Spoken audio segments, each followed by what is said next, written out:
நான் எப்பவுமே, என்னைக்குமே, எல்லா நேரத்துலயும் நான் தமிழ் சங்கம், தமிழுக்காகவும், 5ஆம் தமிழ் சங்கத்தோட தான் கைகோர்த்து இருப்பேன். கைகோர்த்து பயணிப்பேன். இனிமேலும் அப்படிதான் பயணிப்பேன். இதுல எந்த மாற்றமும் இருக்காது.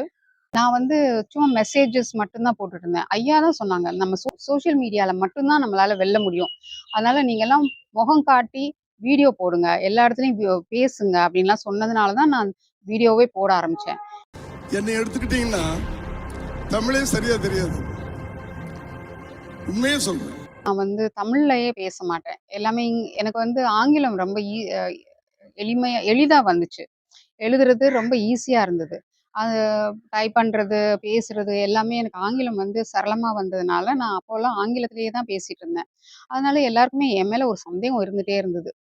அதுக்கப்புறம் நான் என்னைய மாத்திக்கிட்டு நான் தமிழ்ல பேச ஆரம்பிச்சு, தமிழ்ல எழுத ஆரம்பிச்சேன். அதுக்கப்புறம் தான் என்னைய அங்கீகரிச்சாங்க. இத ஒரு சைலன்ட்டா நான் பண்ணிக்கிட்டே இருந்தேன். தமிழே சரியா தெரியாது, தமிழ்லயே பேச மாட்டேன். தமிழே சரியா தெரியாது, தமிழ்லயே பேச மாட்டேன். தமிழே சரியா தெரியாது, தமிழ்லயே பேச மாட்டேன். இதெல்லாம் மாறவே மாட்டீங்களாடா?